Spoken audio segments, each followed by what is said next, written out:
Welcome back to the PvZ2 Reflourished NUZLOCKE series, where I question whether or not I made it too easy, but rock with it anyways, cause we need a good base to start on. Last time, we completed both the Pirate Seas and the Wild West, leaving with these plants.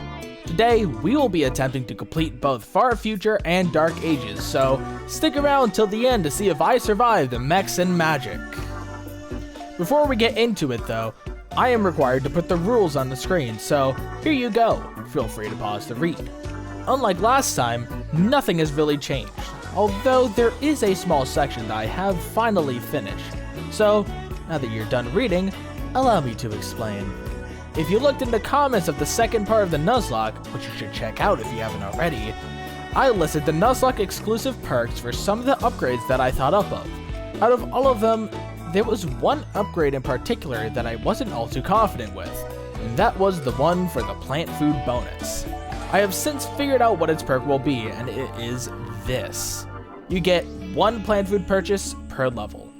If you don't know what I'm talking about, this is referring to the ability to purchase a use of plant food for 1,000 coins, which I feel is one of the more forgettable mechanics in PvZ2, despite it literally having a tutorial in ancient Egypt, albeit a very minor one. Now, without further delay, let us continue our first attempt of the PvZ2 Reflourished NUZLOCKE. Far Future's gimmick are these power tiles, which, when the plant on them is given plant food, will spread the effect to all of the tiles with the same pattern, which is really good for us. Day 1 introduces the Jetpack Zombies, aka Spikeweed's #1 enemy. This guy alone invalidates the use of Spikeweed in this world, which means we have to resort to using other plants to clear the world. Which is fine, cause this video would be boring if I was able to cheese more worlds with Spikeweed. We earn Laser Beam from this level, which becomes a common suspect in order to counter the Shield Zombie, who makes its debut on day 2. We're also going to start using Iceberg Lettuce more often, as its ability to stop a zombie completely in its tracks can really help in a tight spot, now that zombies are tankier and more of a threat. Day 3 introduces the Bug Bot Imp Zombies, which mainly spawn during bot swarm ambushes and can cause a lot of problems if we aren't ready for them. Thankfully, Melonpult's plant food can efficiently tank them out before they cause too many issues. We obtain Blover from this level, which I never end up using. Sorry, Blover fans. Day 4 is our first sun bomb level, in which we can't take in any sun producers, and all the sun from the sky start out as bombs until they reach the ground, at which they'll become normal sun. Nothing interesting happens here, but I do show off the plant clone exception with Chili Bean, where I use up my plant food on it to stall and kill the final wave without killing off the plant. We encounter the Robocone zombie for the first time on day 5, which forces me to rethink my strategy for a bit due to their whopping 2,500 HP, which we don't have a good enough DPS to deal with consistently. Or do we? Look at the zombies that will show up today. Notice anything? Well, there is no Jetpack Zombies anywhere in sight. You know what that means? Spike Rock Gaming, woohoo! As it turns out, 5 columns of Spike Rock are just good enough to kill the Robocones before they reach my tall nuts, which allows us to clear the level with no issues at all.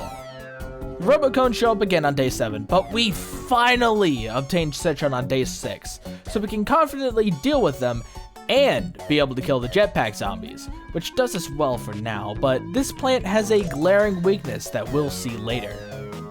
After obtaining access to the Dark Ages, we have to survive a plant limit level in day 9, which Citron was able to handle well, earning us the EM Peach, which will be very helpful for the rest of the world.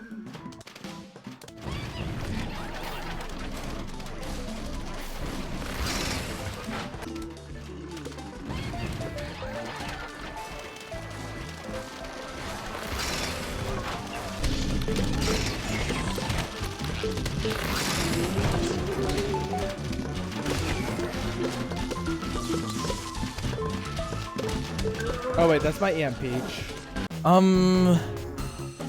That's a little embarrassing. So, I wasn't keeping track of how many peaches I used, and accidentally killed it off when I could have just sacked mowers with no real consequence. Not a good time to lose that plant, cause we have guard primes on day 12, which can cause a huge problem if I don't have a way to clear or stun them. They have a laser attack that will mow down our back lines and result in multiple lives lost. Thankfully, Citron got its guard killer property back on its plant food, so I can just pop one of those when a guard prime spawns. And when we get the Neon Mixtator, assuming I'm able to keep Citron alive for that long. We also see Discotrons here, which really calls out Citron's main weakness, that being crowds. Despite its 100 splash damage it gains in Reflourished, it still struggles to deal with the Disco jetpacks that the Discotron spawns, which is why I brought in Melonpolt. Unfortunately for me, it still isn't strong enough to kill jetpacks before the Citrons recharge, so I have to burn cherries and plant food in order to kill the Discotrons. Day 13 introduces All-Star Mechs, aka plant food fodder. Yeah, I was walking into this world expecting All-Stars and Gargs to be my biggest issues, which are both instantly killed by Citron's plant food, making them obsolete. But I guess that gives Citron a lot of value for later worlds. We obtained the Infinite, which won't do much for us immediately, but will be a lifesaver in Midwave Beach and a bunch of last stand levels. Day 14 is a Sun Limit level, which sees the first use of a Zen Garden boost, which we use on a repeater so that we can have up to 2 columns of them, which works well, but was hard to set up because we had to skip out on sun production. Day 15 sees us protecting 3 Citrons that are placed on the 7th column, with a conveniently placed power tile in front of them, which allows us to take advantage of an Infinite's plant food effect, which places down a literal wall that stops everything in its tracks. Anyways, this level is easy as piss, so how about we skip a couple levels, eh? Day 17 unlocks the Magnifying Grass, which we won't be using all too much because of the inability to spam sun producers left and right with reckless abandon, which is fine because we're able to use Laser Beam and Citron on day 18 to deal with everything while using most of my plant food on sunflowers to make the 6k sun quota required to beat the level. Day 19 is another Sun Bomb level, which goes about the same as the last one. But day 20 is where the real fun is, because we have to protect a column of Starfruit, which wouldn't be a big problem if we also didn't have bot swarms going on behind the Starfruit, which threatens my defense. In the end, I go for a mix of Laser Beam and Bok Choy to swiftly defeat the bug bots before they can vanquish any flowers, while also being able to take care of everything threatening our Starfruit. Very nice strategy for me, not gonna lie. We earned the Mower Launch upgrade, which unlocks us a good macro strategy and the ability to sack a struggling lane to recover lives, which will come in handy. Day 21 is a sun quota and plant limit level, which forced me to use an interesting layout. The Discotrons forced me to use a couple cherries and almost had me kill off the cherry bomb, but I pulled through in the end. Day 22 is the second last stand level of Far Future, which is taken care of with Citron and Repeater. Next level! Day 23 is a plant and sun limit level, which was a little tricky to strategize, but I decided to use a column of Citron while having an iceberg lettuce and potato mine on power tiles to use whenever I felt like, which worked like a charm. Day 24 is yet another Sun Bomb level, featuring a bunch of Discotrons and All-Star Mechs, which I handle with Melonpolts and an iceberg lettuce on power tiles and Citrons to deal the big damage. And after all of that, Zama's gets absolutely shit on with no way to retaliate, allowing us to move on to the dreaded Dark Ages. There are 2 main gimmicks of the Dark Ages. 1, the simple fact that it's nighttime, which works the same way as it did in PvZ 1, and 2, the graves make their grand return, with 2 new variants. The Sun Grave will give 100 sun upon removal, and the Plant Food Grave will give a plant food upon removal, both of which will help us a lot throughout the world. Before we start though, I use my stash of gems to purchase a pumpkin from the store for reasons I'll explain later. Night 1 allows us to try out the Sun Shroom, which will be our main sun producer for high economy strategies. Now, I want to preface that pre-picked plants that we don't have unlocked yet won't count towards the live system, cause it'd just be unfair to lose a plant before we even unlock them. Anyways, we go for yet another Spikeweed strat, but the next level will be the last time in this world where we'll use Spikeweed, because the next level marks the start of mid-level grave spawns. Now, how does this prevent Spikeweed from being viable? graves don't spawn in relation to empty tiles, but rather through set locations on the lawn. If a plant is on one of those tiles, it will be bounced onto another empty tile. And if there are no empty tiles, the plant is just straight up deleted, which means we need to be really careful of where we're placing our plants.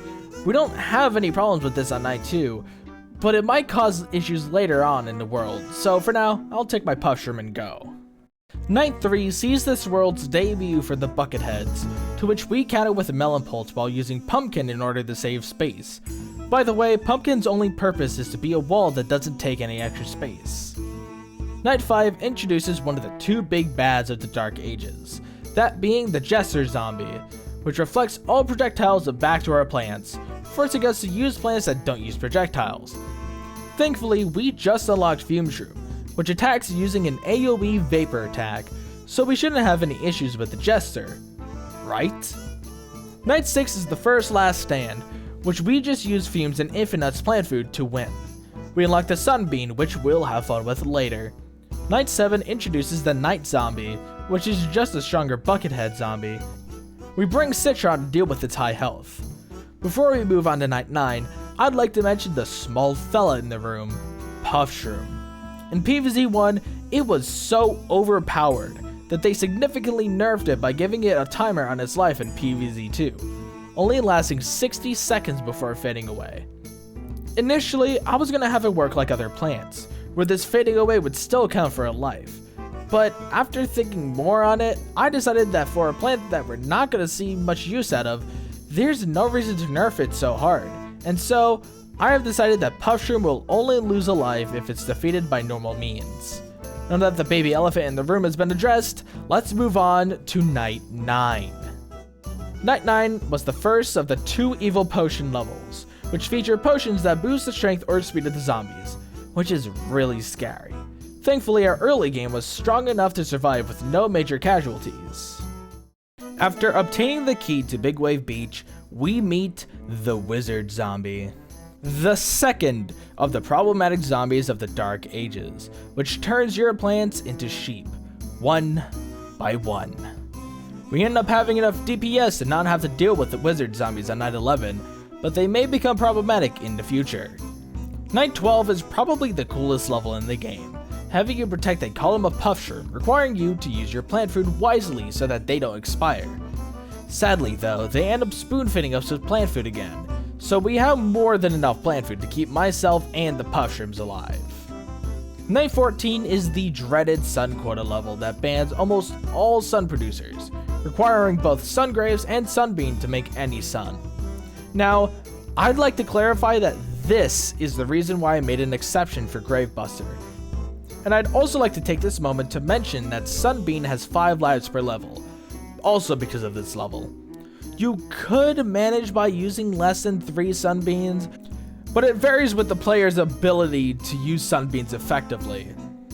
Anyways, we see the return of Kernel Pole in this level, as the early game stun is nice, and Citron stays in as a DPS option and our counter to Gargs, which we do see in this level.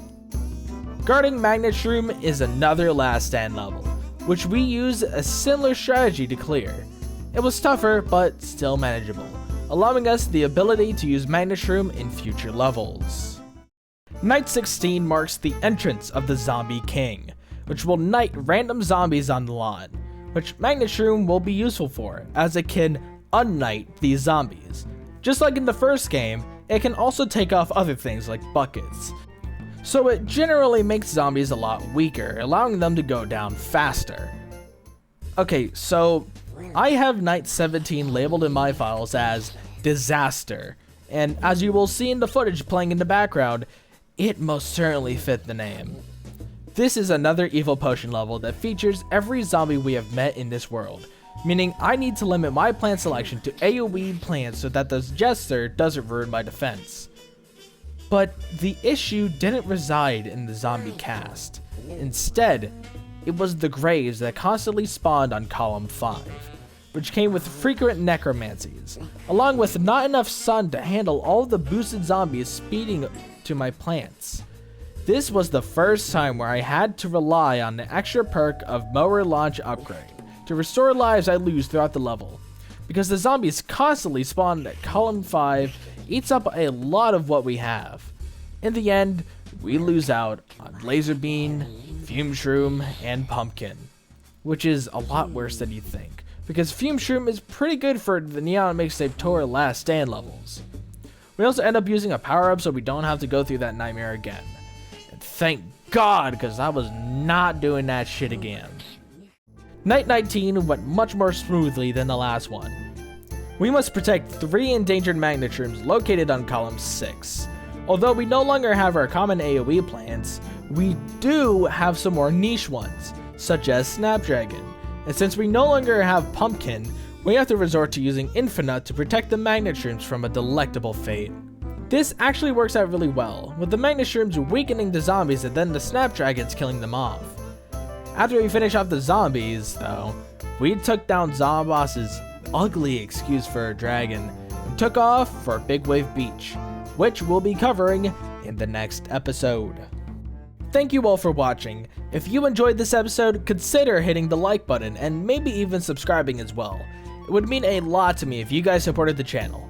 If you guys want to know when the next video will be released, go into the description and join the Garden of Petrichor, where I post everything about the channel, and also where people can interact with one another.